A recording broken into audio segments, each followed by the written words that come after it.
हे भगवान शिव, शिवाय यदि सावन सोमवार में नमस्तुभ्यं। आपके इस भक्त से कोई भूल हो जाए श्री तो क्षमा शिवाय करना, हम सब आपकी ही नमस्तुभ्यं। संतान हैं। और जो इस श्री वीडियो को लाइक करें शिवाय उसके दुख दर्द और नमस्तुभ्यं। गरीबी को दूर कर देना। श्री लाइक जरूर करें। शिवाय सावन की हार्दिक नमस्तुभ्यं। शुभकामनाएं। श्री दोस्तों, सावन सोमवार के पवित्र दिन में यहाँ पर बांधे एक जोड़ी हरी चूड़ी 24 घंटे के अंदर में देखे चमत्कार। सावन का जो महीना होता है मर्यादा एवं ये भक्ति का महीना होता है, भक्ति का माह होता है। सावन के पूरे महीने पर भगवान भोलेनाथ जी का नियंत्रण माना जाता है। कालों के भी काल कहे जाने वाले महाकाल शिव शंभू को सावन का महीना बहुत ही खूबसूरत लगता है। इस समय सूखे पड़े बंजर, सूखे पड़े बाग खिलखिला उठते हैं। चारों ओर हरियाली ही हरियाली दिखाई होती है। हरियाली दिखाई होती है। सावन का महीना लड्डू गोपाल श्री कृष्ण को अति प्रिय है। अपने बाल गोपाल रूप में भगवान लड्डू गोपाल वृंदावन में सावन में स्नान अवश्य करने आते हैं। सखियों के साथ मिलकर वर्षा आदि में स्नान करते हैं और नृत्य आदि करते हैं। दोस्तों, ऐसा माना जाता है कि सावन के पूरे महीने भर भगवान भोलेनाथ जी की पूजा पाठ करने से वो शीघ्र ही प्रसन्न होते हैं। सावन का पूरा महीना भगवान भोलेनाथ का प्रिय महीना है। इसकी अनेक पौराणिक कथाएं एवं धार्मिक मान्यताएं भी हैं। दोस्तों, जनसाधारण लोग किसी और महीने में संयम नियम का पालन करें या न करें, लेकिन सावन के महीने में संयम एवं नियम का पालन जरूर करते हैं। सावन में जो लोग व्रत आदि करते हैं तो उन्हें पूरे महीने भर लहसुन प्याज तथा किसी का झूठा भोजन भी नहीं करना चाहिए, क्योंकि इस समय व्रतधारी भगवान शिव की शरण में होता है। तो आप कोई भी ऐसा पाप न करें जिससे भगवान शिव क्रोधित हो जाएं। तो आज की जो वीडियो है बहुत ही सुंदर है, ज्ञानवर्धक जानकारी है। इस वीडियो को अपने फायदे के लिए जरूर पूरा देखना है, क्योंकि अधूरा ज्ञान हमेशा अधूरा फल ही देगा और भगवान शिव का अपमान भी माना जाएगा। इसलिए सावन के शुभ अवसर पर वीडियो को अंत तक जरूर देखें और कमेंट में अपनी राशि जरूर डाल दीजिएगा। यदि हमारे पास कोई उपाय होगा तो वह आकर हम आपके कमेंट के रिप्लाई में जरूर बताएंगे। शिवाय नमस्तुभ्यं। श्री शिवाय नमस्तुभ्यं।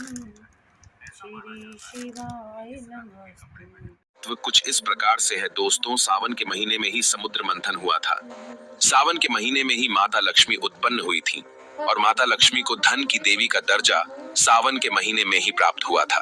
सावन के महीने में ही भगवान भोलेनाथ भूलोक पर आ जाते हैं और भूलोक पर जिनके घर पर यथावश शिवलिंग रखा हुआ होता है तो उनके घर में भगवान आशिंक रूप में जरूर आते हैं। दोस्तों, इस माह में भगवान विष्णु योग निद्रा में चले जाते हैं तो सृष्टि का जो भार होता है वो भगवान भोलेनाथ संभालते हैं।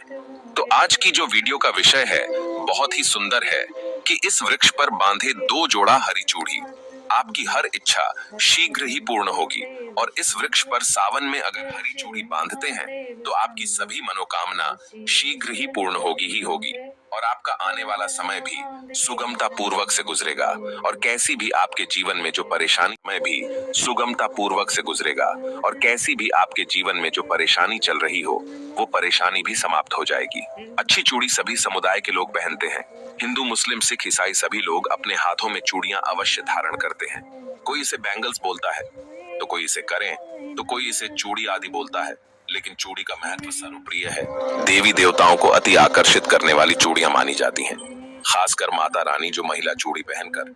दोस्तों, अगर आप भी भोलेनाथ के सच्चे भक्त हैं तो कमेंट बॉक्स में ओम नमः शिवाय जरूर लिखना और अगर आप भोलेनाथ से प्यार करते हैं तो एक लाइक जरूर करेंगे। भगवान भोलेनाथ जी को ये 3 वृक्ष अत्यंत प्रिय है और इस वृक्ष की पूजा करने से शिव पूजा करने का ही फल प्राप्त होता है। दोस्तों, इस वृक्ष के बारे में शास्त्रों में ये भी कहा जाता है कि मनुष्य जाति के जन्म कल्याण के लिए स्वयं भगवान भोलेनाथ एवं माता पार्वती इन वृक्षों के रूप में भूलोक पर अवतरित हुए थे, अर्थात भूलोक पर जन्म लिया था। तो आइए इस वीडियो में जानते हैं सावन में हरी चूड़ी का महत्व। दोस्तों, इस वीडियो में जानते हैं सावन में हरी चूड़ी का महत्व। दोस्तों, हरा रंग सौभाग्य एवं उल्लास का प्रतीक माना जाता है जो मन को शीघ्र ही आनंदित करता है। हरा रंग प्रकृति का वो स्वरूप है। हरा रंग प्रकृति का स्वरूप माना जाता है और माता पार्वती भी प्रकृति है एवं भोलेनाथ को पुरुष माना जाता है। दोस्तों, हरे रंग का उदाहरण कुछ इस प्रकार से है जैसे सावन में भगवान शिव जी को चढ़ाए जाने वाले बेलपत्र, धतूरा, भांग एवं दूब हरे रंग की होती है। दोस्तों, प्रकृति निर्माण करने वाले भगवान भोलेनाथ हरे रंग से अति शीघ्र ही प्रसन्न होते हैं। सावन में जो महिला हरे रंग की चूड़ी पहनती है, हरे वस्त्र धारण करती है, उन्हें अखंड सौभाग्य की प्राप्ति होती है। दोस्तों, इसलिए कहा जाता है जितनी भी माताएं बहनें हैं, उन्हें पूरे सावन के महीने में हरे रंग की चूड़ी जरूर पहननी चाहिए, हरे वस्त्र जरूर धारण करने चाहिए। सावन के महीने में जो माताएं बहनें भगवान भोलेनाथ की पूजा करती हैं, शिव पूजा करती है, ऐसी माता बहनों को हरे रंग के वस्त्र धारण करने चाहिए और भूलकर भी सावन के महीने में नीले और काले वस्त्र किसी भी महिला को कदापि नहीं पहनने चाहिए। ऐसा माना जाता है कि इस रंग के कपड़े पहनने से महिला के पति पर कष्ट आते हैं और उनके पति की आयु कम हो जाती है। तो दोस्तों, इस वृक्ष पर किसी भी सावन सोमवार के दिन या सावन में किसी भी समय जरूर बांधे। हरी चूड़ी दुर्भाग्य आपका सौभाग्य में बदल जाएगा। कैसी भी आपके ऊपर परेशानी हो, गरीबी हो, कष्ट हो, कर्ज हो, तकलीफ हो, जीवन में जो परेशानी हो, वो सारी समस्याएं समाप्त हो जाएंगी। दोस्तों, केवल एक ही सोमवार के दिन अगर आप ये उपाय करते हैं, हरी चूड़ी इस वृक्ष पर बांधते हैं, तो आपके जन्म जन्मांतर की गरीबी भी मिट जाती है और शीघ्र ही आपके एक ही सोमवार के दिन ये उपाय करने से मनोकामना पूर्ण होगी। तो दोस्तों, वो वृक्ष कौन से है, आइए जानते हैं। प्रथम वृक्ष है शमी का वृक्ष। शमी के वृक्ष के बारे में ध्यान से सुनिएगा। तो शमी का वृक्ष माता पार्वती का एवं भगवान भोलेनाथ जी का मिश्रित स्वरूप कहा जाता है। इसलिए दोस्तों, शमी के वृक्ष को उमा महेश्वर वृक्ष भी कहा जाता है। पूरे सावन भर शमी के वृक्ष पर माता पार्वती एवं भगवान भोलेनाथ जी का वास माना जाता है। सावन के महीने में गोधूली बेला पर प्रदोष काल के समय अर्थात दोस्तों, जब न ही दिन हो और न ही रात अर्थात संध्या काल के समय, तो इस वृक्ष को संध्या काल के समय में, गोधूली बेला में या फिर प्रदोष समय में इस वृक्ष को छूने से पाप, दोष, कष्ट एवं परेशानी केवल सावन के महीने में छूने मात्र से समाप्त हो जाती है। दोस्तों, सावन के पवित्र महीने में अगर शमी वृक्ष की जड़ पर कच्चा दूध डाला जाए तो भगवान शिव शीघ्र ही प्रसन्न होते हैं एवं माता पार्वती का ढेर सारा आशीर्वाद प्राप्त होता है। दोस्तों, शमी के वृक्ष का महत्व कुछ इस प्रकार से है। भगवान राम रावण पर आक्रमण करने के पूर्व भगवान राम ने शमी वृक्ष की पूजा की थी और पांडवों ने अपने दिव्य हथियार भी शमी के वृक्ष के नीचे में दबाए थे। शमी का वृक्ष जिस घर में लगा होता है, उस घर का कल्याण हो जाता है और उस घर में सभी प्रकार के भौतिक सुख वास माना जाता है। तो दोस्तों, सावन के किसी भी सोमवार के दिन शमी वृक्ष पर उमा महेश्वर का ध्यान करते हुए 2 जोड़ी हरी चूड़ी एवं हरे रंग का रिबन जरूर बांधना चाहिए, या फिर हरे कलर का जो भी आपको श्रृंगार आदि मिल जाए वो आपको जरूर बांधना चाहिए, जैसे कि हरे रंग की मेहंदी, हरे रंग की बिंदी आदि, या हरी चूड़ियां जरूर बांधनी चाहिए। दोस्तों, कैसी भी आपकी मनोकामना हो, वो एक ही बार में पूर्ण हो जाएगी, क्योंकि इस खास समय पर यानी सावन के समय में भगवान शिव खास तौर पर वास करने आते हैं धरती पर और शमी के वृक्ष में स्थायी रूप से वास करते हैं। शमी का वृक्ष छूने मात्र से आपकी मनोकामना शीघ्र ही पूर्ण हो जाएगी। पूरे सावन भर अगर शमी के पत्ते भोलेनाथ जी को उनकी पूजा में चढ़ाते हैं, तो इससे अष्ट लक्ष्मी आपके घर में वास करती है। आपके घर में कैसी भी गरीबी हो, दरिद्रता हो, दुख हो, परेशानी हो, गरीबी हो, बीमारी हो, सब समाप्त हो जाती है और पूर्ण रूप से आपके घर में भौतिक सुख आकर के निवास करने लगते हैं। दोस्तों, दूसरा वृक्ष है धतूरे का वृक्ष। धतूरे का वृक्ष भगवान भोलेनाथ के उग्र रूप काल भैरव के अंश से उत्पन्न हुआ है। ऐसी मान्यता है कि शिवलिंग पर धतूरे के पत्ते या पुष्प फल चढ़ाने से राहु, केतु एवं शनि के कुप्रभाव समाप्त होते हैं। धतूरे के वृक्ष पर सावन के किसी भी सोमवार के दिन अगर 2 जोड़ी हरी चूड़ी बांधे तो शत्रुओं से छुटकारा मिलता है एवं शत्रुओं का सर्वनाश होता है। और दोस्तों, सावन सोमवार के दिन धतूरे का वृक्ष छूने मात्र से भगवान शिव आपके घर में दौड़े चले आएंगे। दोस्तों, अगर सावन के किसी भी शनिवार के दिन धतूरे के वृक्ष पर बाबा काल भैरव का ध्यान करते हुए हरी चूड़ी अगर बांधी जाए तो घर से भूत, प्रेत, बाधाएं सब नष्ट हो जाती हैं, भस्म हो जाती है। एवं छोटे से धतूरे की जड़ अगर घर के किसी भी कोने में छुपा दी जाए या घर में जमीन में गाड़ दी जाए तो भूत, प्रेत इत्यादि का वास घर में कभी नहीं होता है। घर से सभी बाधाएं शिव के वास होने से भाग जाती हैं। दोस्तों, जो तीसरा वृक्ष है वो है बेल का वृक्ष। अगर भगवान शिव को बेलपत्र न चढ़ाए जाए तो सावन का व्रत अधूरा माना जाता है और बिना पत्र चढ़ाए ही शिवलिंग पर जल भी व्यर्थ हो जाता है। इसलिए जब भी आप भगवान शिव पर बेलपत्र चढ़ाए तो 5 बेलपत्रों पर उसके ऊपर में श्री राम अवश्य लिखे। इससे भगवान शिव जल्दी और अत्यंत प्रसन्न हो जाते हैं। दोस्तों, सावन में बेल वृक्ष छूने से कई तीर्थों का लाभ मिलता है।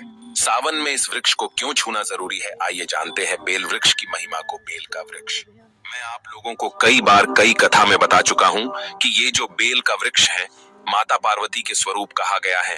तो ये वृक्ष माता पार्वती के पसीने से उत्पन्न हुआ है। स्कंद पुराण में बहुत ही स्पष्ट तरीके से बताया गया है।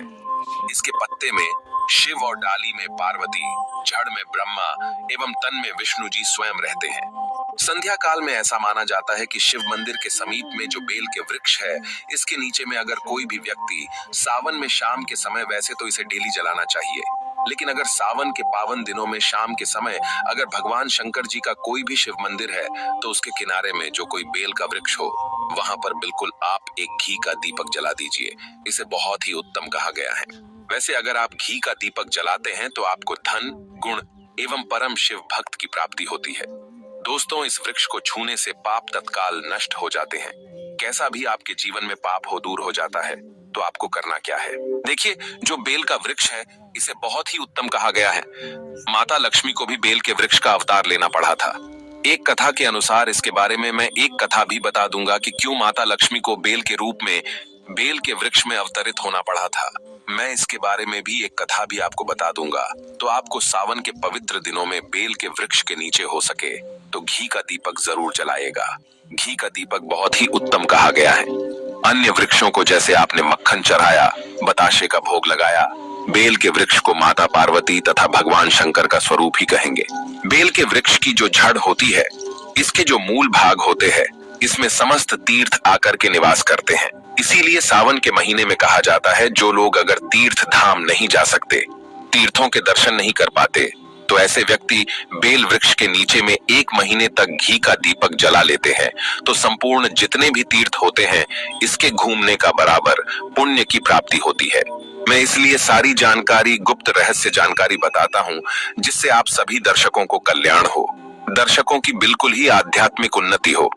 सभी को धन की जरूरत नहीं होती, किसी को पुण्य की प्राप्ति की जरूरत होती है, कोई आध्यात्मिक उन्नति करना चाहते हैं। इसीलिए इस प्रकार के छोटे छोटे गुण भरे रहस्य जानकारी वीडियो में बता देता हूँ। दोस्तों, अब करना क्या है, सावन के शुभ मंगल दिनों में इस वृक्ष को छूना है।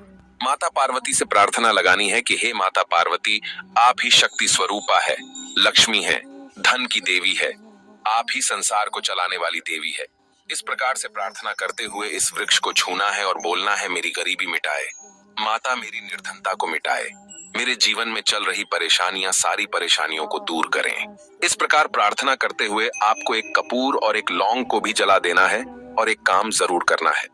जलाने के बाद इस वृक्ष को आपको बोलना है कि मैं भोग स्वरूप आपको धतूरे के पत्ते एवं धतूरे के फल समर्पित कर रहा हूँ, आप स्वीकार करें। दोस्तों, इस वृक्ष की जड़ के नीचे में भी आपको धतूरे के फल एवं पुष्प को, पुष्प हैं तो पुष्प भी रख सकते हैं, फिर पत्ते रख दीजिए और अब वृक्ष आपको छूना है, प्रार्थना करते हुए कि हमारी गरीबी मिटाए, हमारी निर्धनता मिटाए, बिल्कुल ही आपके जीवन में कभी गरीबी नहीं आएगी। और एक प्रार्थना जरूर करना है, किसी की हाय लग गई हो, बददुआ लग गई हो, किसी का दोष लगा हो जिसके कारण हमारी आध्यात्मिक उन्नति नहीं हो पा रही हो, तो आप जो है हाय, बददुआ एवं किसी का दोष लगा हो उसे तुरंत दूर करें। शनि, राहु, केतु का अगर दुष्ट प्रभाव लग रहा हो, नवग्रहों में से कोई नवग्रह हमें पीड़ित कर रहा हो, या फिर किसी भी हमारे पूर्वजों द्वारा किसी भी प्रकार का हमें पितृ दोष लगा हो, क्योंकि पितृ दोष लगने के कारण व्यक्ति की आत्मिक उन्नति भी नहीं हो पाती, तो आप बोलना कि समस्त प्रकार के दोषों को आप दूर करें, अपने अंदर में खींच लीजिए और आप हमें दोष मुक्त कर दीजिए। तो इस प्रकार से आपको ये प्रार्थना करनी है। और एक काम आपको जरूर करना चाहिए, आपको सावन के समय धर्म शास्त्रों में कहा गया है, बहुत सारे लोग भी बताते हैं, हमारे गुरुजी भी कहा करते थे, सावन के दिन अगर बेल के वृक्ष की जड़ में मिश्रित युक्त मिश्री, जो मिश्री आती है खड़ी खड़ी, आप सभी दर्शकों को जरूर पता होगी, शक्कर टाइप की होती है, तो आपको मिश्री डाला हुआ दूध अगर आप इनकी जड़ में डालते हैं तो ऐसा कहा गया है कि ऐसा व्यक्ति कभी निर्धन नहीं होता। ऐसे व्यक्ति के जीवन से किसी भी प्रकार से अगर लक्ष्मी रुष्ट हो चुकी हो, ऐसे व्यक्ति पर मां लक्ष्मी भी प्रसन्न होती है। ऐसे व्यक्ति के जीवन में धन का अभाव नहीं होता। ऐसे व्यक्ति फिर निरोग रहते हैं। निरोग काया प्राप्त होती है। आप चाहते हैं तो यही क्रिया नीम के वृक्ष पर भी कर सकते हैं। नीम के वृक्ष पर माता लक्ष्मी निवास करती है। समस्त दैवीय शक्ति निवास करती है। नीम के वृक्ष में अगर आप जो है सावन के शुभ मंगल दिनों में आपको एक गिलास या फिर एक लोटे सामर्थ्य के अनुसार तांबे के लोटे में आपको दूध डाल करके इनके अंदर जो है अभिषेक करना चाहिए। इनकी जड़ में डालना चाहिए, लेकिन आपको मीठा दूध ही डालना है। मिश्री मिला हुआ दूध आपको चढ़ाना है, इनकी जड़ में डालना है और गरीबी मिटाने की प्रार्थना करनी है। या फिर जिन लोगों पे कर्जे का भार है वो लोग बोल सकते हैं कि हमारे कर्जे का भार दूर हो। या फिर जीवन में जो किसी भी प्रकार की जो परेशानी है वो परेशानी भी बोल देना। वो परेशानी तत्काल ये वृक्ष समाप्त करते हैं और आपको इसे छू करके आ जाना है। दोस्तों, सावन में आप इन वृक्षों को जरूर छुएं, आपका कायाकल्प हो जाएगा। भगवान शिव आपके ऊपर मेहरबान हो जाएंगे। आपकी भक्ति की कामना आराधना पूर्ण हो जाएगी। तो अगर आप महादेव की कृपा प्राप्त करना चाहते हैं और उन्हें अपने घर पर बुलाना चाहते हैं तो कमेंट बॉक्स में लिखें, भगवान शिव आपका स्वागत है हमारे घर में। हर हर महादेव, ओम नमः शिवाय एक लाइक जरूर करें। हर हर महादेव।